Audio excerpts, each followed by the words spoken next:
session of, of two sessions around supporting high quality instructional materials in a learning series. So you'll see we are going to record this meeting so you can share that with your colleagues if they are not able to make it.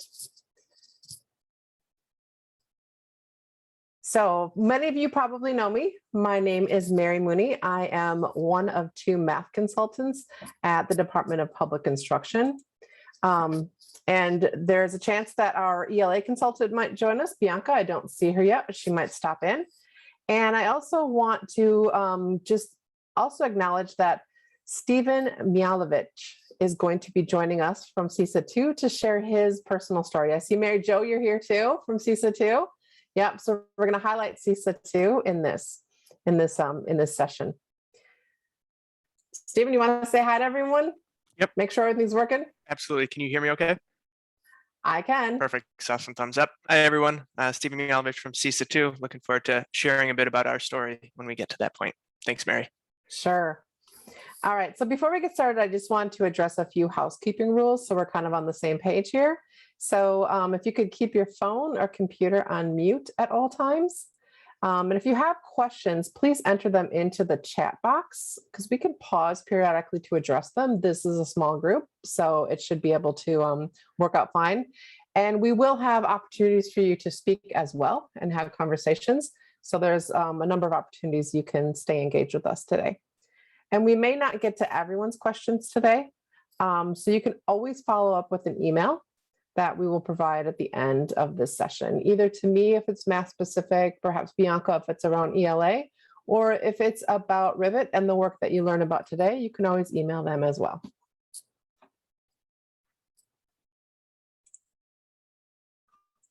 All right. So at the end of the session, we are hoping that you will know the role that high quality instructional materials play in achieving the Wisconsin vision. And we also will be defining some terms for you throughout the day. Know what high quality professional learning is and why it's an integral part of the successful implementation of the high quality instructional materials.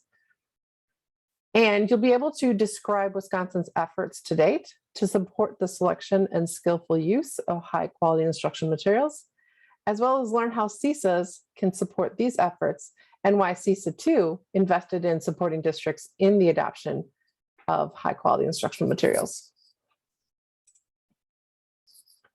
So real briefly, we have the agenda that we will be working on today. And remember, this is one of two sessions. So we'll be getting a little bit deeper into this. For now, it's kind of like, for some of you, it might be a revisit of what you have been engaged with in the past. For some of you, it might be brand new to hear what we've been doing in Wisconsin. So the conversations will be varied today, and I think that will make for a much more robust session.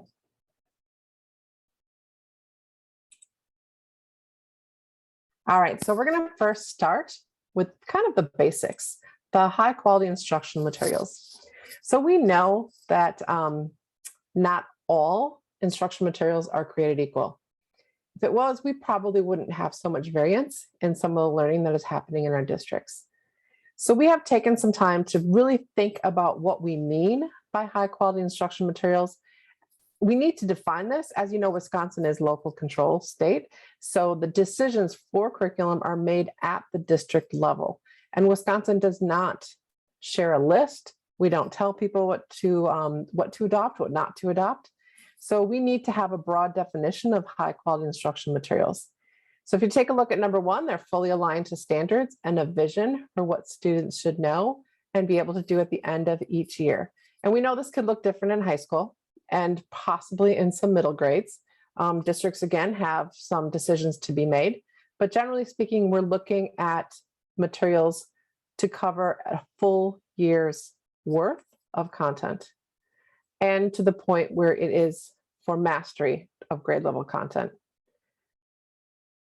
And the last point is that Wisconsin is choosing to use EdReports Gateways 1 and 2 that help us think about what it means to be aligned to the standards. And we'll get a little bit deeper into that as we go. If you're not familiar with EdReports, we'll talk a little bit about that. So let's take a look at math first. This is my content area, so this is I'm the most familiar with it. And I also feel the need to tell people at one point I was a reviewer for Ed Reports, so I do know kind of what that process is. And generally speaking, if you see on the right-hand side, high quality instructional materials in math curriculum means that it focuses on grade level content that is most important for students' long-term success. This should sound familiar to you. It's the first shift of the standards. And you know, we just reviewed and revised our math standards in Wisconsin, and overwhelmingly the public asked to keep the shifts intact. So there is a defined set of standards that really kind of point out which content is important for long-term success. Second is that the materials will help students make connections between what they're currently learning and what they've learned in the past. This is probably familiar to you as the shift of coherence. The materials are reviewed in grade bands, so they do check for evidence that the materials have coherence across grade levels and within the grade level. And lastly, they build a conceptual understanding of mathematics. So that means that's a shift of rigor. So it is procedural fluency, conceptual understanding, and application. So there really needs to be a balance between all three. The other piece that Ed Reports also reviews materials on are the math practice standards. So that also needs, the materials have to have evidence of the math practice standards. So in the light blue box on the left-hand side is some examples of non-high quality math curriculum. And if I look at the last bullet and I think over-rely on procedural fluency, that was exactly my mathematics growing up. And you will still traditionally find that in a lot of materials. So we're really trying to make sure that we have something different in the hands of our teachers and our students to help them see what that grade level content looks like and feels like. Now, as far as ELA, I don't have as much to add to this because I've never taught ELA. So, but I do know if you look at the 3 bullets on the right-hand side, again, it attends to the shifts. So allow all students to engage in the same texts. So they're not going to have materials that have different texts for different levels of readers. They contain knowledge building full text. So that's the shift of building knowledge. And also this idea of more culturally relevant texts. And I just want to point out, this says culturally relevant. So we really want to think about what that means in terms of our own context in our districts. This is the place in ELA where there tends to be some concern that not all books that are written to the general public are really going to serve the needs in a specific district. So there's always a little bit of tension there. And we address that by saying, again, this is the district choice. So the districts also have some, I'm not sure what the word responsibility may be, to think about what other areas that are important to each district they need to think about when they review curriculum. And then you take a look again on the left-hand side is some non-high quality instructional materials markers. The last bullet is leveled readers. So that really is in contrast to that first bullet there. So again, we're thinking about how do we ensure that the materials are aligned to the standards. So I'm just going to go back and recap a little bit for some of you, maybe go into a little bit of depth to this. So we have been working under something we've called a theory of action for the last, we're probably going on year 4 of this strategy. So essentially what we are saying at the department is that we would like districts to select high quality standards aligned materials as part of a coherent curriculum plan. So we tend to see materials and curriculum kind of interchangeably for the most part, because if you have your standards, you have materials that are aligned to it, that is the whole package.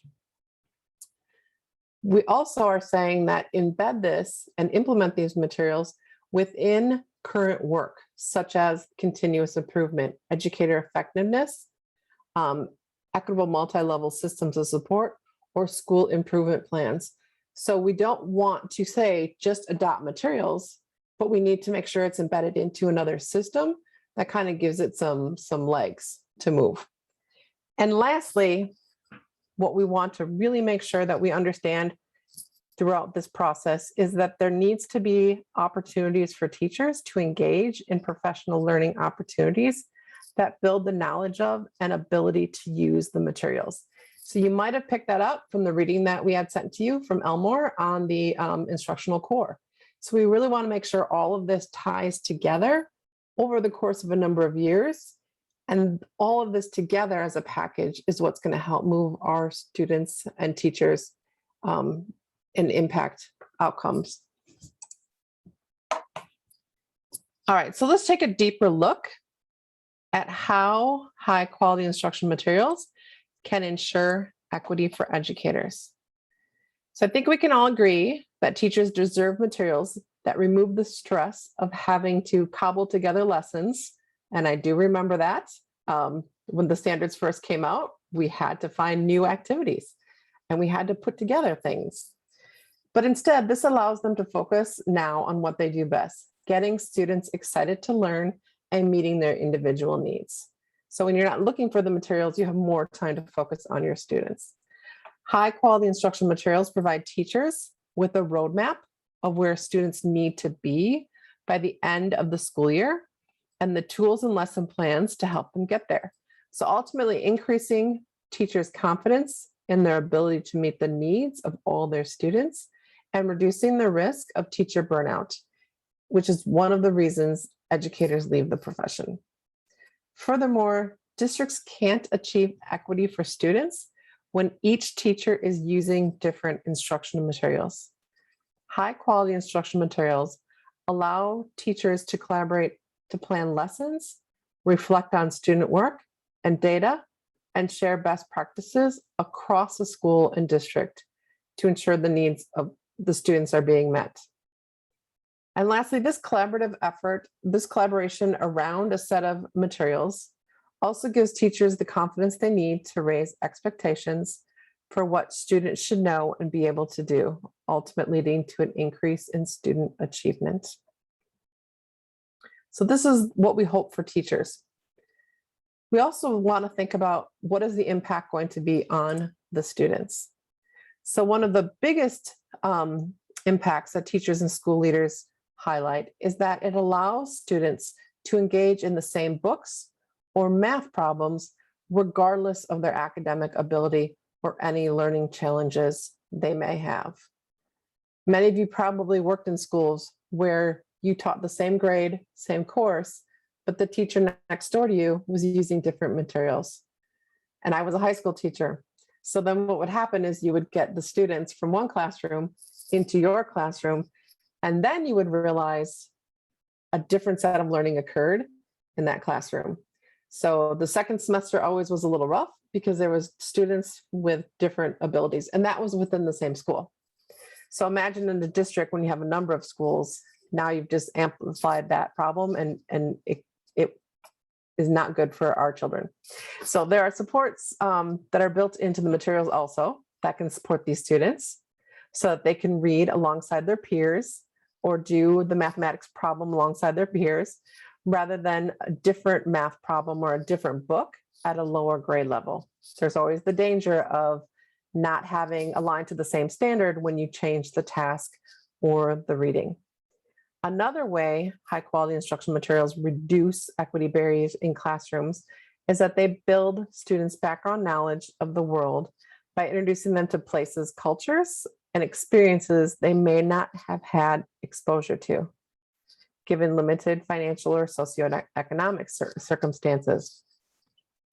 High quality instructional materials not only build student knowledge of the world, but they also shift student learning from a surface level understanding of a variety of topics to deeper knowledge of those topics. Instead of excerpts from a book, students are given the whole book. Instead of math tricks, students learn the why behind the math. Instead of listening to a science lecture, students investigate phenomenon by doing hands-on experiments. This results in an increase in student interest and confidence in their learning. And much of that comes from content, that comes from the materials. There's also instruction plays a role, but without those materials, the instruction has a tendency to probably introduce a number of spots of bias from a teacher.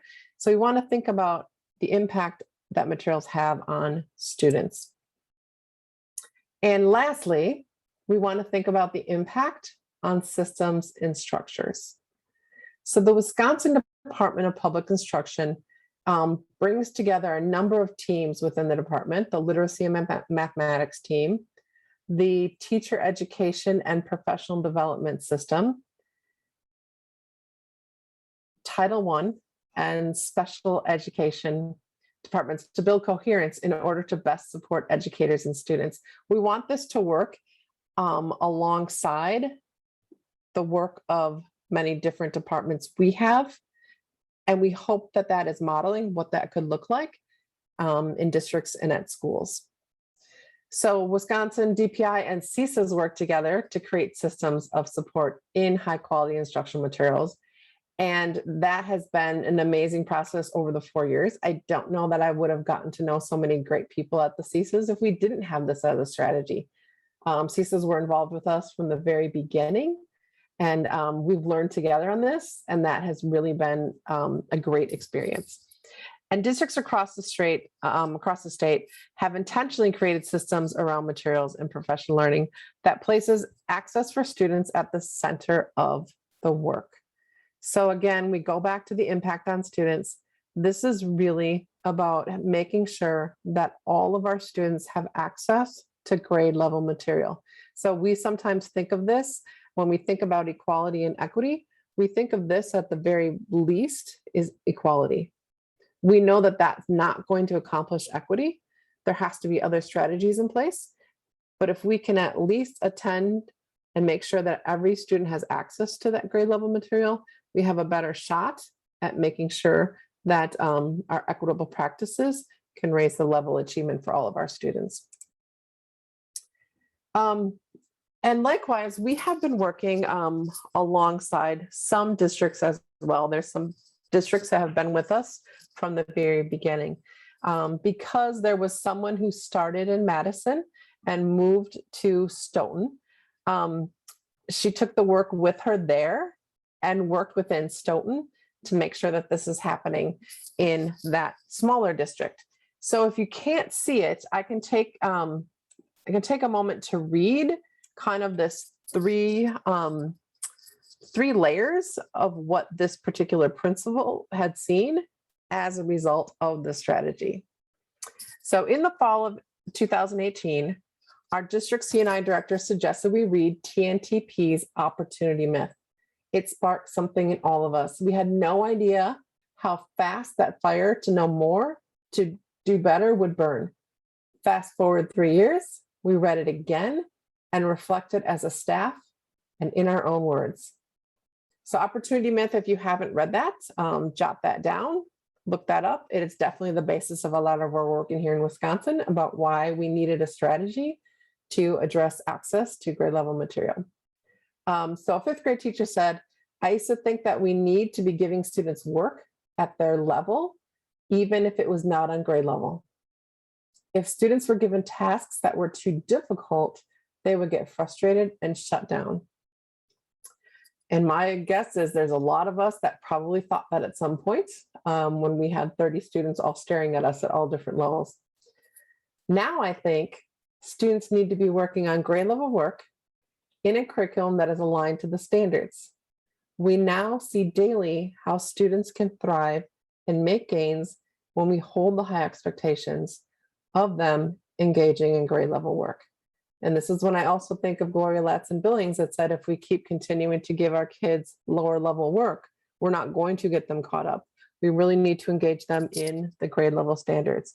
So I appreciate districts who tell their stories publicly and lets us kind of learn from where they're at in this process, which is another reason it'll be awesome to hear from Stephen and CISA too, in a kind of a role-like situation for all of you.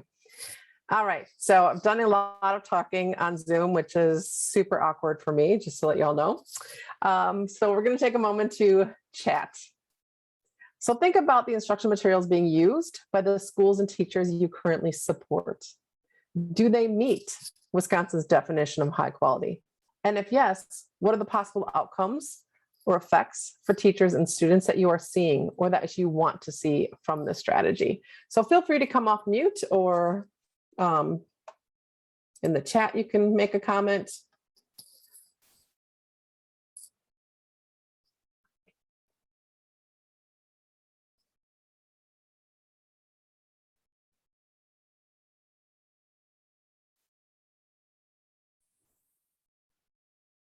I'll unmute and comment. Thanks, April. Yeah, I'm new to the CISA world, and just thinking of my former district, I know that some of the materials we were using were not meeting Wisconsin's definition as high quality.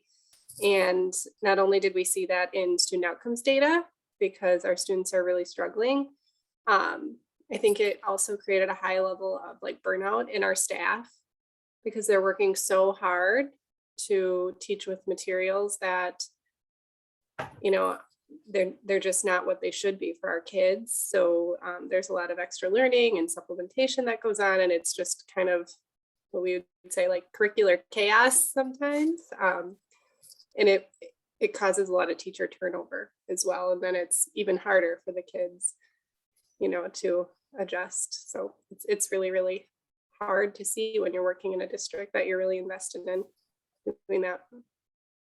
Absolutely. And I think the first thing you said is what the opportunity myth has shared with us is that, oh, thanks, Alessa, for putting that in there, says that the students will do the materials that's in front of them. So if you don't have materials that are aligned to the standards, but they're doing them, they're going to meet that expectation. But it might not show up on their, that might show up on your test then, your test course.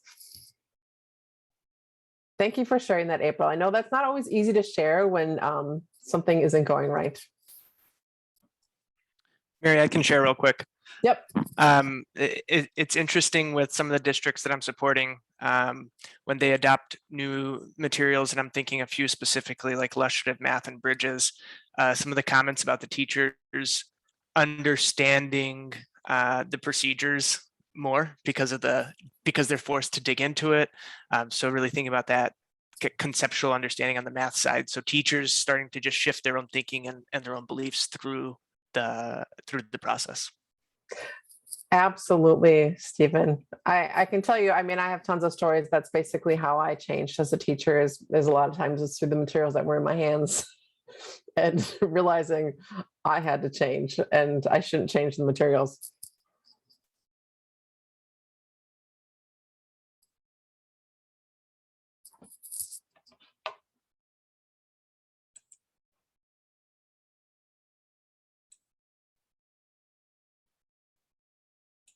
And can I jump in, Mary, if it's okay? Yep. Yeah, please do, Annie.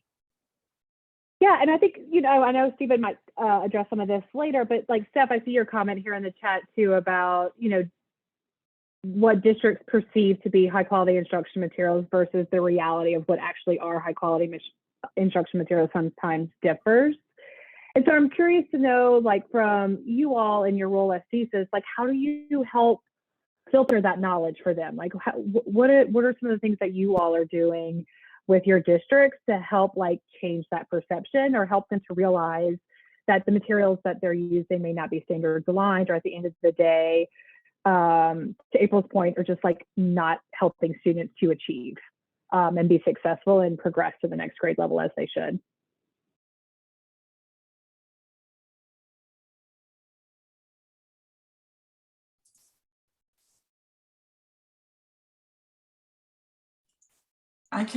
This is CISA 4. I can address a little what we're doing at CISA 4. I mean, it's literally kind of poking the bear every day, kind of thing, which is a terrible way to put that. But, and Mary's laughing because she knows that I think silly like that. But I mean, it's reiterating over and over. I mean, we've created workshops and tools and we go into districts and do this work with them.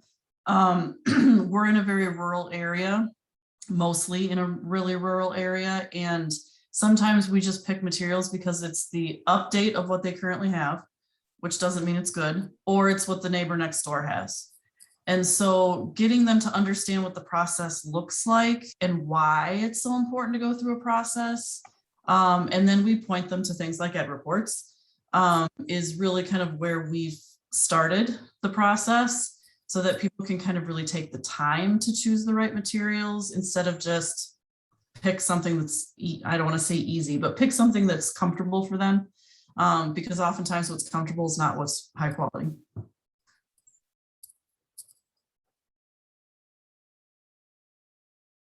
Yeah, thanks, Steph. And I can Great, only thanks. I can only share how true that is in mathematics, right? Like we know the biggest predictor of how you teach is how you were taught. And so many people who love math, love to teach it, learn it very procedurally, and that's comfortable. It eliminates a lot of different type of thinking. But then you run into you're just biased on what you think is how to do math. Yeah, Well, thanks for Mary, sharing that. can I just Yep, piggyback off of that? I think absolutely, that, Lisa. right, like we're talking about high quality instructional materials impacting teachers. And if you go through, I had mentioned a training in the chat, but I remember going through a training, and that's where I found my conceptual understanding of concepts, right? So without having those quality materials that make those conceptual, make the conceptual understanding happen, like as a teacher, I wouldn't have even known or had the conceptual understanding myself. And that's where I would lean towards teaching it procedurally, right?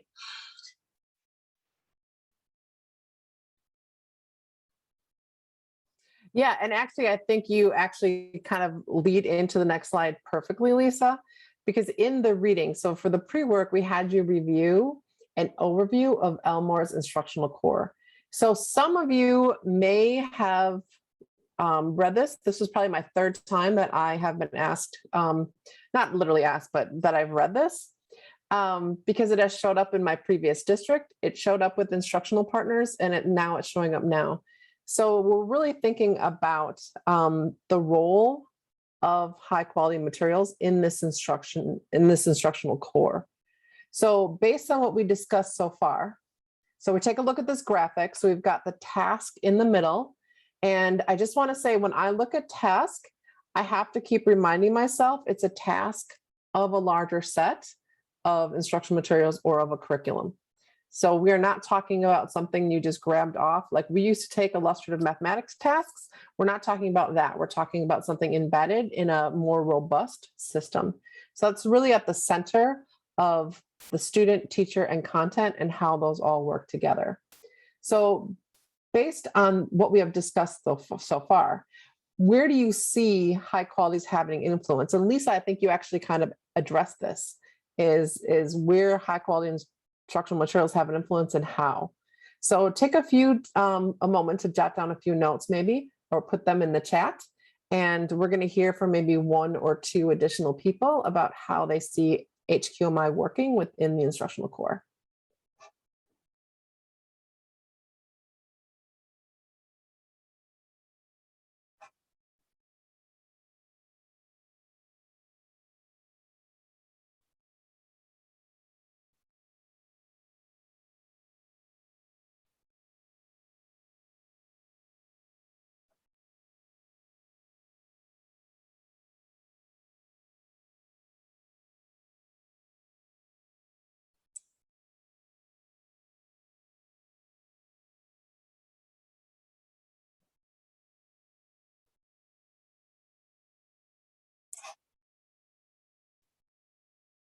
I feel like this is always a challenge of wait time when you're with a bunch of educators, right?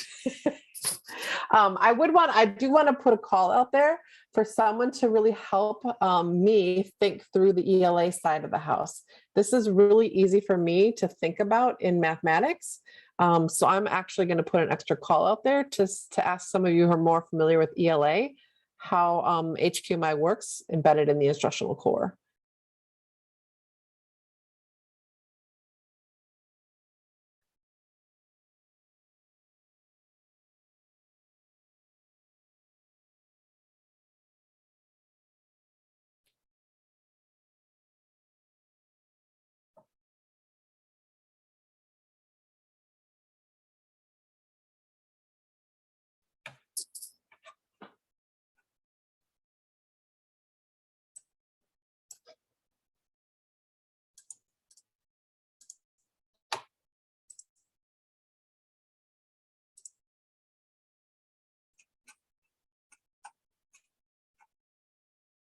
So April, I see high quality instructional materials build teacher capacity and hold students to high expectations and are engaging for students.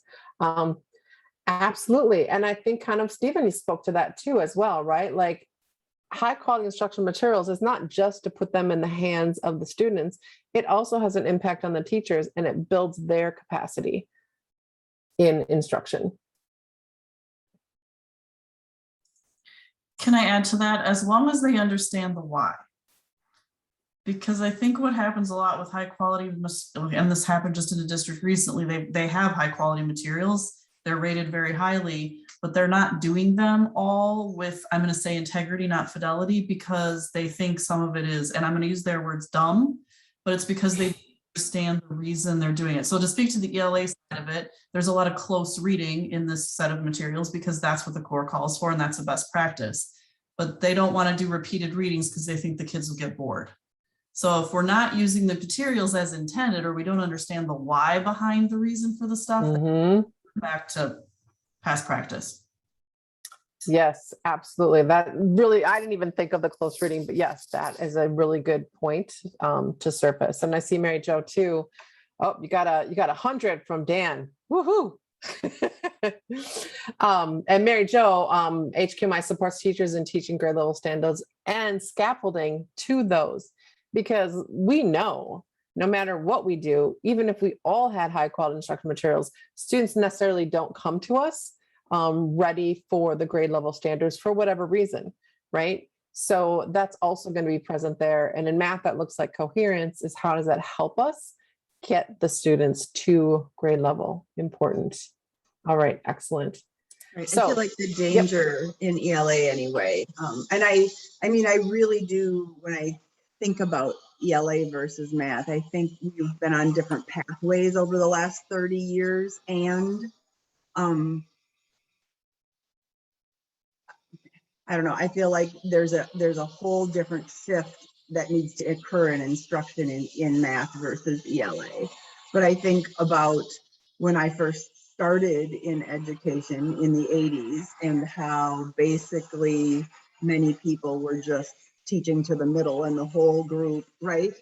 Everybody got the same thing. And if you didn't make it, you were on your own. I think we've got to be careful here in, you know, it's easy to go and buy new materials that are at grade level standards. The key really is that idea of the instruction around that in order to ensure that everyone is actually getting supported toward reaching those grade level standards. And how does that all go down? Because the materials alone don't do that. The teacher expertise that is brought to the materials is what does that. So, and I know you said that already, Mary. I'm not contradicting anything, just reiterating. No, and I always appreciate that when you hear things in slightly a different way too, with a different context. That was very helpful. In fact, Mary Jo, I feel like, again, like maybe because we're in a room full of educators, we kind of know how this is unfolding. But we had a video for you to watch. We sent it in the email. So perhaps maybe we take a quick poll, either raise your hands or do a thumbs up if you watch the video, because perhaps we don't all have to take the time. Okay, so Tanja, you watched the video. Okay, great. So it looks like a number of people have watched the video. So I'm wondering if we can just kind of think about, again, as you're watching, what you remember from it, of the student and the teacher actions in the video. So we're going to take a moment to think about what is the role of the text. I think this really speaks nicely to what Steph and Mary Jo just shared. What is the role of the text and high quality materials in the classroom instruction in that video, in the instructional core? And does this classroom experience differ from classrooms you've observed in the districts you support? And if so, how? And some of you may have seen this video before too, so that might help.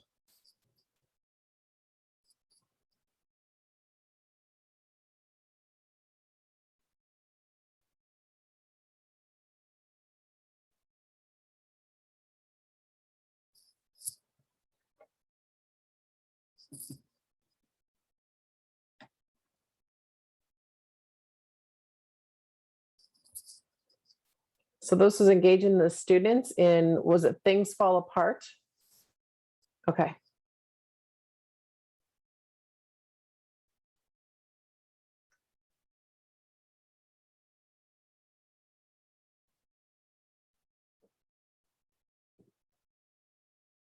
Oh, ELA guidebooks lesson. Okay.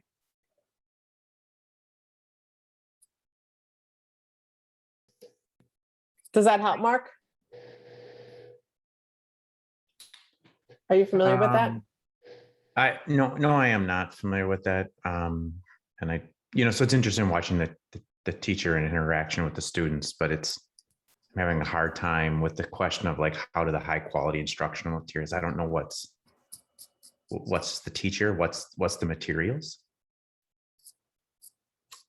Yes, that's a really good point, because it is that the power is in that relationship, right? So that the relationship that the teacher has to the materials.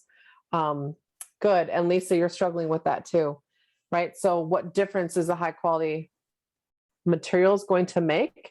So you kind of almost have to do, in this particular video, you almost have to try to imagine if this teacher didn't have high quality instructional materials, and you're kind of inferring something, right? You're kind of inferring if she chose a different reading, or if she chose a different, I'm so out of my field in ELA. I feel like Mary, I one need thing, to go to a math lesson. I can explain it better. Tanja. yeah. Do you want me to So throw one you a thing, line here, Mary, or someone else can? yeah, no, that's okay. If you took me into math, I'd be like, I can do like third grade math. So, but I think the difference is, and you do have to infer something here, but they were all in rich text, and they were all having high level conversations around it. When you think about what sometimes I see in classrooms, especially, well, K-12 actually all over the place, is kids independently reading on with lots of different level things, or being asked really low level questions. So the quality of her questions, I think what you're supposed to infer from it is that the quality of her questions are deeper, and they're all really actively engaged in that text, as opposed to you get like these 3 low level questions and this low reader, and you get, you're advanced, so you get high level questions. So it's really in that part of the instruction that the high quality instructional materials was supporting her teaching. I think the other thing I saw with this lesson too is that they were engaged in, kind of like to Tanya's point, like engaged in authentic conversation versus this sort of isolated skills or strategies that you see happen so much in ELA instruction.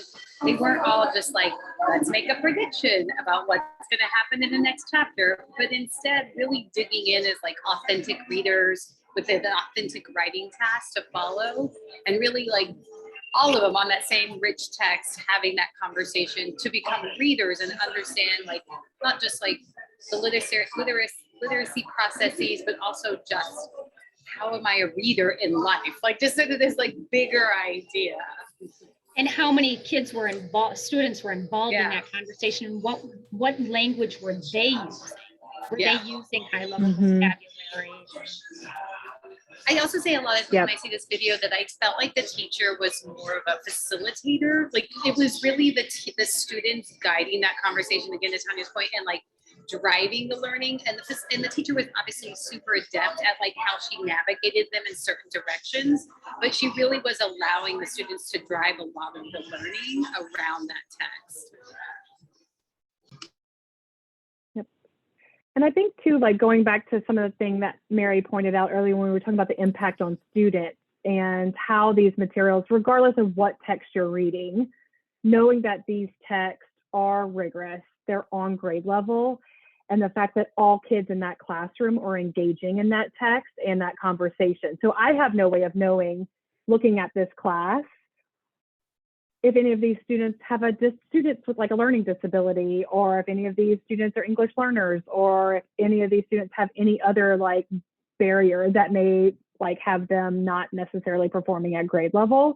I don't have a way of knowing that observing this lesson, which I like really appreciate, and knowing that there may be a kid with dyslexia in this classroom, but like the way that this lesson was set up, where they started like at first in groups of two, so that person with dyslexia could maybe check their understanding of what they've read in the book against like with one of their peers, and then they participate in the whole group conversation. I think it's just nice that like all of those kids are on the same level, having the same conversation with the same text, which is kind of one of the main purposes of high quality instructional materials. Yeah, and I love how each of your answers, you don't tease out the teacher, the engagement of the students and the materials. It's all together. It's hard to, you can't just pull one of those out and talk about it because they're all related. And I think that's what I really took away from that reading is, and again, like they said in the principle, you can't change one without changing the other two. So you can't just put materials into the hands of teachers and make it happen. Yeah. All right, which actually brings us to the next chunk. And a lot of you are alluding to this, and is definitely where we've been in this strategy. We spoke a lot in the beginning about materials. We always knew we had to talk about that first, but we also have to think about the professional learning. So high quality professional learning deepens educators' understanding of what to teach. So that's the content, how to teach it. That's the pedagogy. By being connected to the instructional materials teachers are using in their classrooms and reflecting on best practices for adult learning. So we really need to think about what is the professional learning that needs to happen so that that we can build capacity in teachers and therefore build their confidence in instructing all students. So we are in the process of really thinking about what does this mean for Wisconsin. So we generally have some, we looked at Rivet, their bullet points here: specific, relevant, equitable, ongoing, engaging. Really important characteristics of high quality professional learning. So we want to define it as being specific. So it deepens educators' understanding of what to teach and how to teach it. It's relevant, so that it's connected to the materials teachers are expected to use in their classroom, rather than teaching isolated teaching strategies that are unrelated to what students are learning. High quality professional learning should also be relevant to a teacher's subject area and grade level as much as possible. So I noticed, Mary Jo, you put something in the chat about that too, is building this vision at the grade band, right? So not every grade band needs the same type of professional learning or the same professional learning. So that is something to consider, especially in ELA. I think it's very, that reading piece in the primary grades is very different than what they're going to be doing later on in their academic career. We want professional learning to be equitable, helping teachers make smart, deliberate adaptations to their instructional materials and practices so that all students have the appropriate support they need, and also takes into consideration educators' own learning needs and provides them with the appropriate support. So just like students, teachers are not at the same level. So what might that look like with high quality professional learning? I think of me when I started my first year in teaching. I walked into the school and they handed me a book. I probably needed a little bit more professional learning than being handed a book. That's what happened years ago.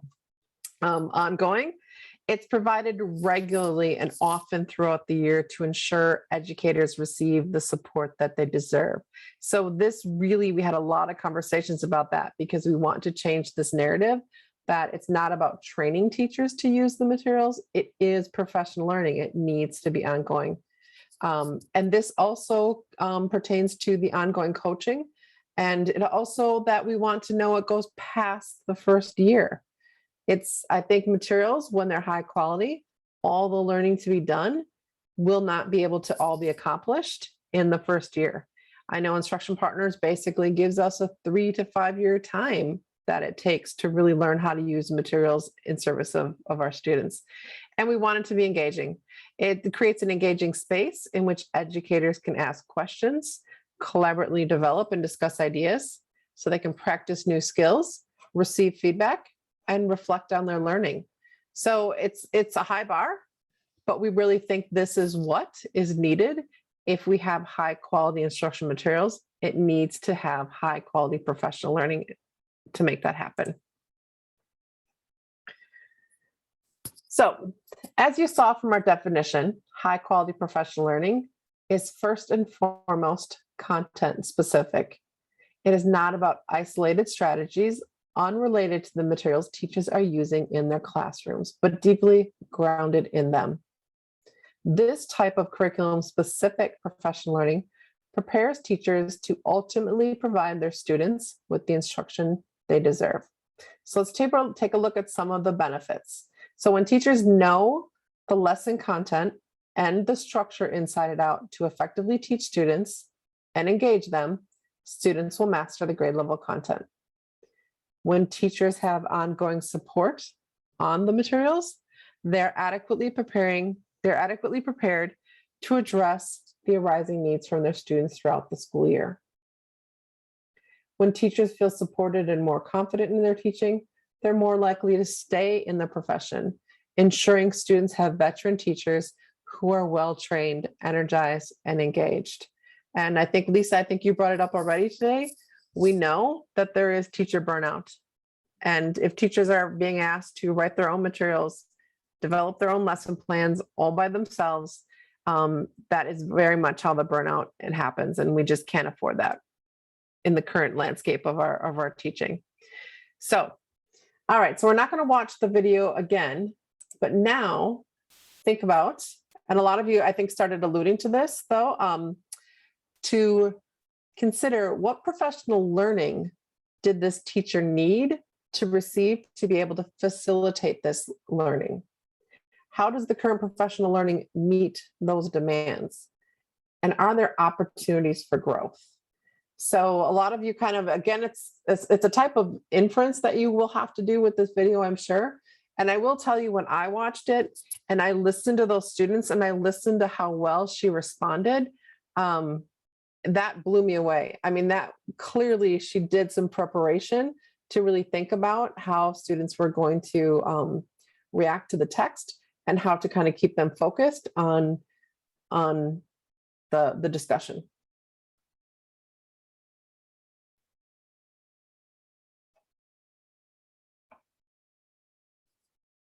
So feel free to put them in the chat or come off mute and share your thoughts about this piece of the professional learning.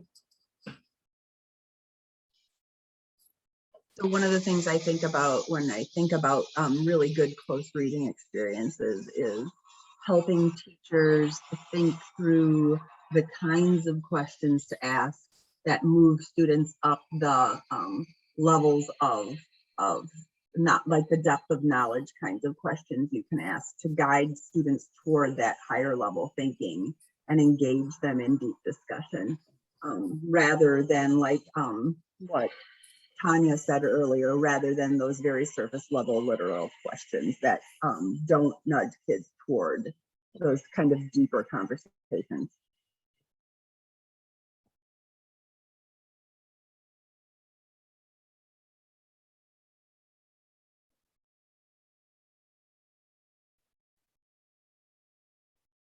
And I'm curious though, because I think of like PL as like across the spectrum. So there's like this initial training that this teacher probably received on ELA guidebooks. There's like some ongoing coaching or workshops she's participated in, but also there's probably like just that day-to-day professional development and learning and like PLCs or grade level meetings and stuff like that. And so I'm curious to know, like, what are some of the day-to-day things like that this teacher would have needed to do or like collaborate with other teachers in the building to do to like get her to that place that she's facilitating that lesson in that way?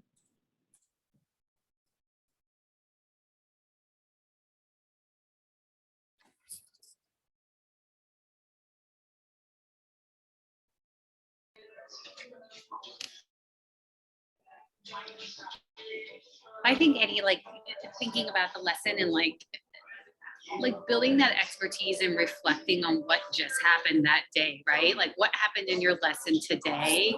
Where did students have misconceptions? And like, how do you adjust a lesson to address those misconceptions and also address where students like were excelling, right? And how do you like move forward? Because I think like good PL obviously like unpacks lessons and unpacks units and helps teachers understand those different components, but also day-to-day PL is like you unpack this unit, but there are going to be adjustments along the way, and you know how to make those adjustments. And maybe even within the lesson, post-lesson, pre-lesson. So I think there are a lot of opportunities for that. You asked a question in like, it went well or it didn't go well. So what are you going to do? And what does that mean in terms of like your students' needs and opportunities for growth?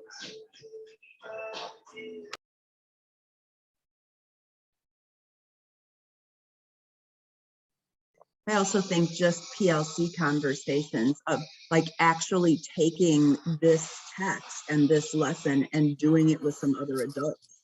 Because honestly, hearing what other people's perspectives are and what they think about when they read a piece of text lifts your own understanding of where the students might go when they're reading the text, and then also helps you formulate the kinds of questions you might want to pose in order to help lift their level of thinking. And so, like, again, one of the benefits of having common instructional materials that you're using across a grade band is you can do some lesson study together, right? Unit is huge, but an individual lesson and digging into the moves that help us go deeper before the lesson is taught and then coming back together after the lesson is taught and showing some student work and the kind of products that you got from students from that work can really help teachers learn from one another around moves that help boost the level of learning.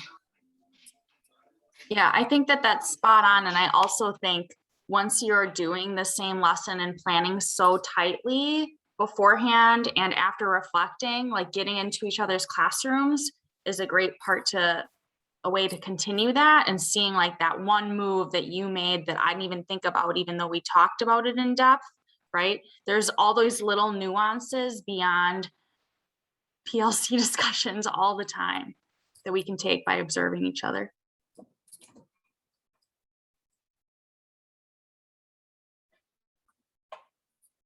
Awesome.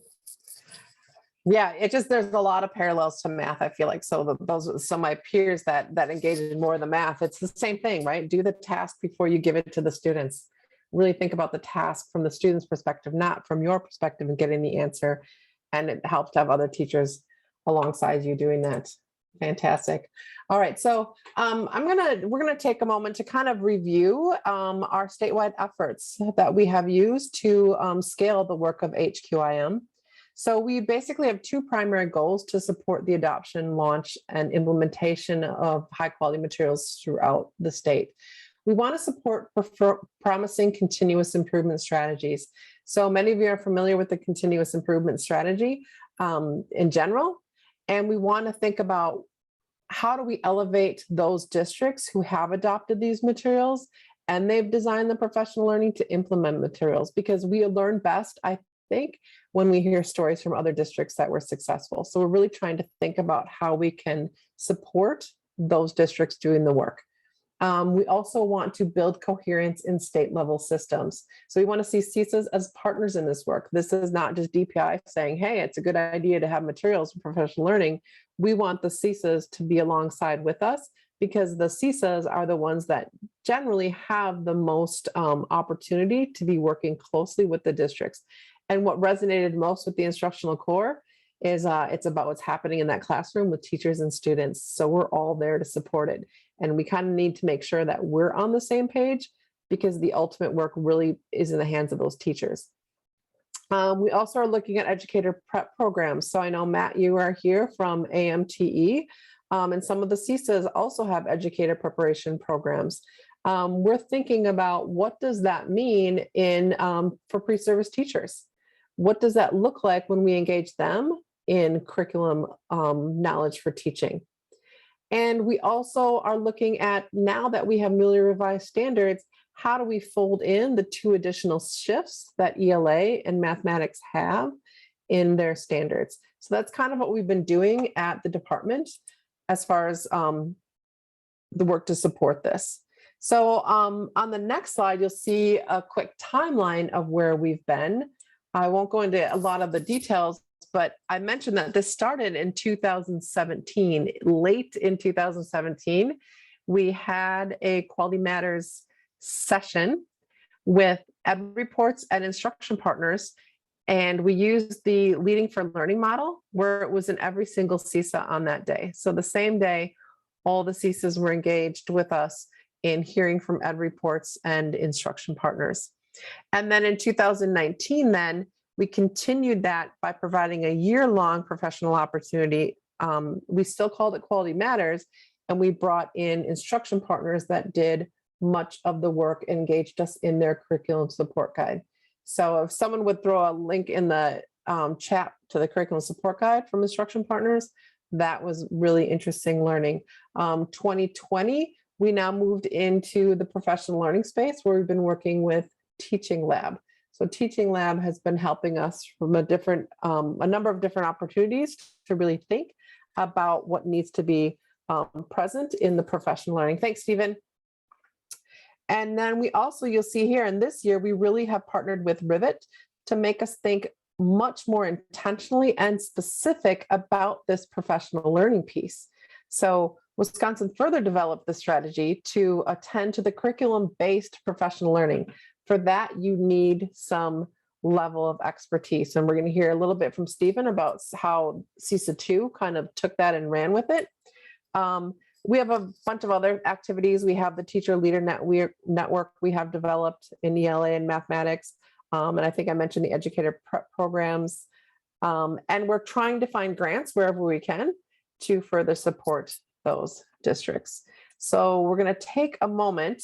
So Annie, are you thinking, should we watch the video or should we jump into the guidebook? Do you have a preference of what we might want to do? Because I know we want to leave enough time for Stephen. Go ahead and, yeah. Why don't we jump in? Let me see. Let me just stop sharing real quick and I'll jump into the PLPD real quick. All right, so we're literally going to look at the professional learning partner guide that we have worked on with Rivet and some other people in the department. Let me share my screen again. Yep.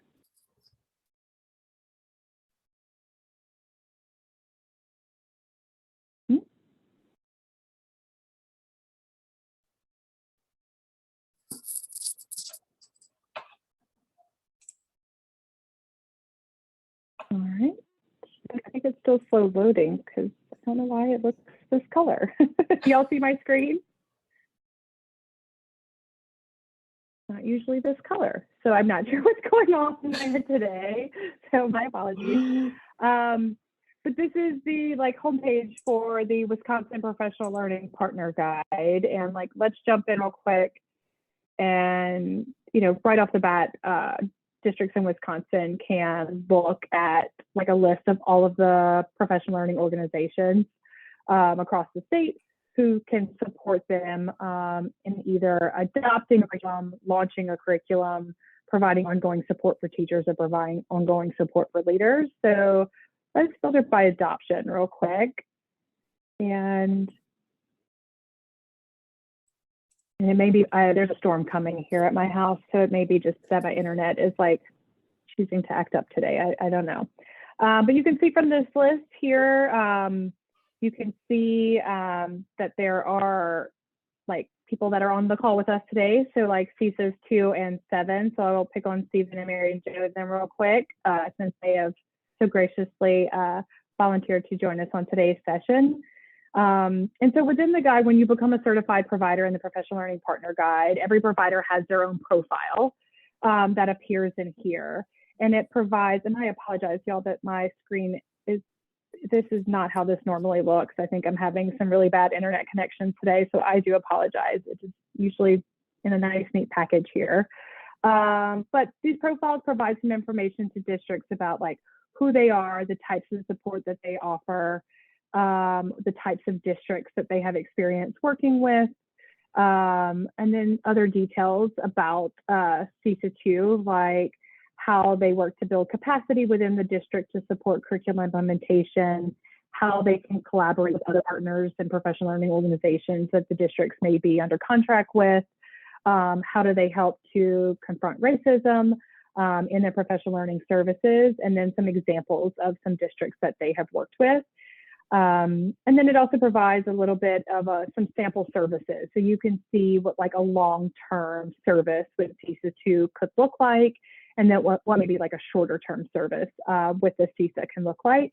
And again, these are kind of like what the profiles, if you become a certified provider in the Professional Learning Partner Guide, what your profile would provide information on to districts. And again, I am not sure why things are acting up today.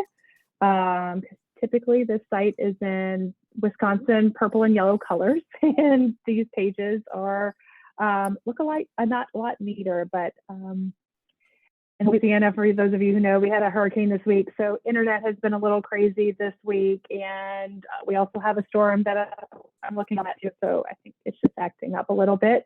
But that's kind of the Professional Learning Partner Guide in a nutshell.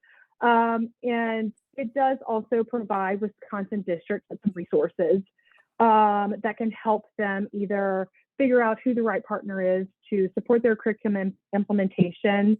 Like we have some interview guides in here, and like a guide to managing multiple providers within their district. They want to take a look at the scoring and evidence guide, like how it reviews the providers that are featured in the guide. They can take a look at that. And then we also call out some just important articles and research pieces, like the opportunity myth that Mary mentioned earlier, that we think like really helps districts to better understand why high quality instruction materials and why high quality professional learning are really important. We have some of those resources offered up on, in the PLPG as well. I'm going to stop sharing, and then I will, are we ready to turn it over to Stephen? I'll go ahead. No, and, one more I wanted to add. There was, Oh, one more we wanted to think about. So as we've been doing this work, we know that the CISAs are on the ground with the teachers, and we've been trying to really think about ways that CISAs can support the statewide efforts and other professional learning organizations. We also invited RTI Center, AMTE, the Association of Math Teacher Educators, and Wisconsin Math Council. So one way is to think about the ESSER funds. There's a lot of money coming in, and we have put together some resources that can help you encourage districts to use that money to invest in high quality instruction materials. I think was it Mary Jo kind of talked about this idea of scaffolding. That's the place that we are probably going to be in because of the unfinished learning that students probably are coming with. And how do we scaffold them to get to grade level standards? Encourage your districts to use the Professional Learning Guide to select organization that has expertise in the materials and apply to become a certified provider. So we're just trying to think through a couple different ways that CISAs can support. And we also want to hear from you from the CISAs. And this is why we have Stephen with us today that is going to share how CISA 2 went about, or how they've been with us on this journey and what that sounded like from their perspective. Awesome. So Great. take Thanks, it away, Mary. Stephen. Perfect. Thank you. Can you all hear me okay? If you could just give me a thumbs up or thumbs down. Okay, perfect. Thanks. And I have Mary Jo Ziegler with me, a colleague of mine at CISA 2. So I'll invite her to share anything that I might be missing or connections that she's making as we go along. So give you our story in 5 to 8 minutes or so, and think about what connections you're making as I'm talking you through our learning process that was related to the high quality instructional materials and IMPL instructional materials professional learning process over the past 3 years. So here's a timeline of our learning and our journey and capacity building as a team. The work started with Mary Jo and me, Mary Jo on the ELA side, me on the math side, and we've expanded it now to include supporting districts with social studies and with science as well, in addition to some new consultants on our team.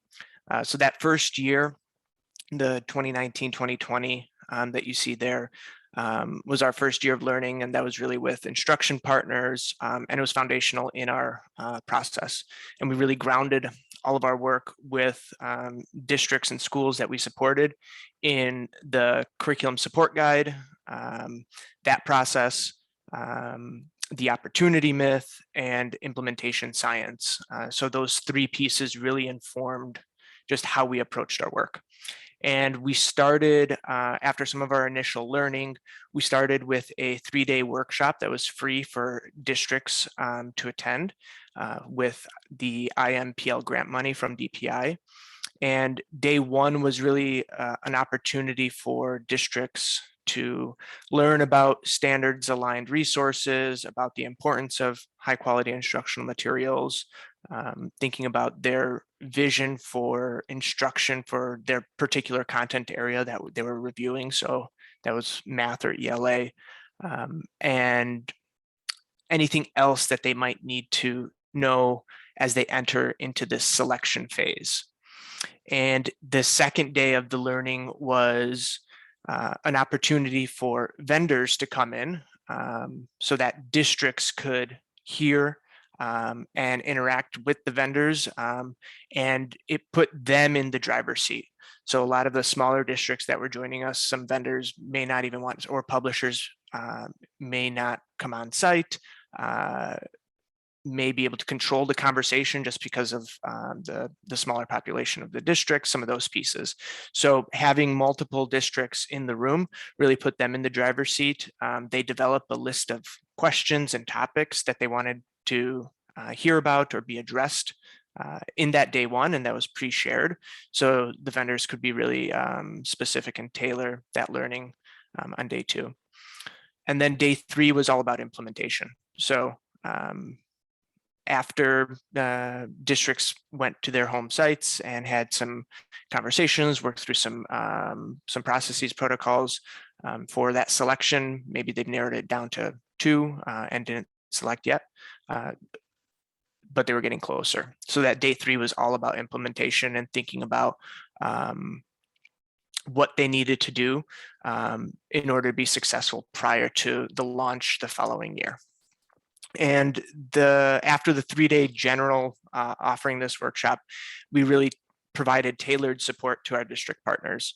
And this 3-day series led to a great deal of work and contracts with districts to support in various capacities, whether that was some full-on support with implementation and coaching, to some sporadic coaching, to okay, we did it with ELA. Can you walk us through on the math side or on the science side? It just really opened the doors for districts to be partners with us.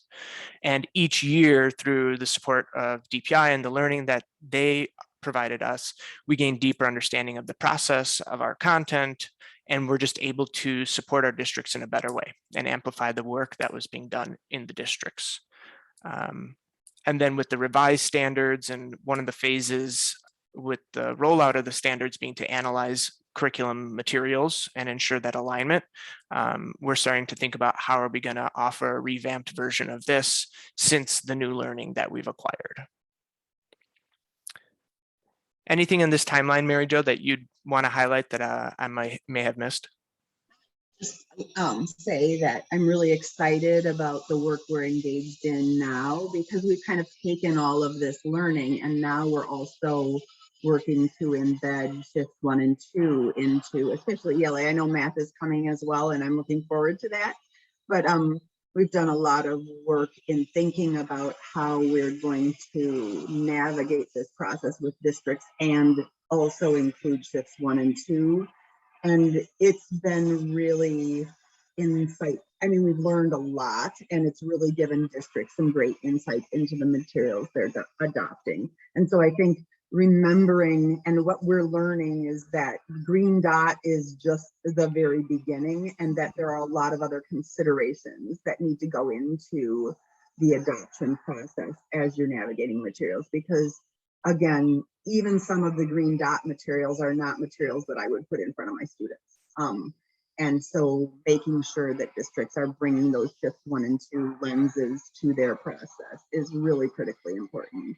And now we're in the next phase of thinking about how we're going to support districts in looking at their materials through those lenses. And so we're using Goldie Mohammed's framework to kind of bring those lenses to unit exploration in PLC settings. So lots of exciting things continuing to grow as we dig into the next layer of the work. Thanks, Mary Jo. So then that really, you could go to the next slide. Thanks. So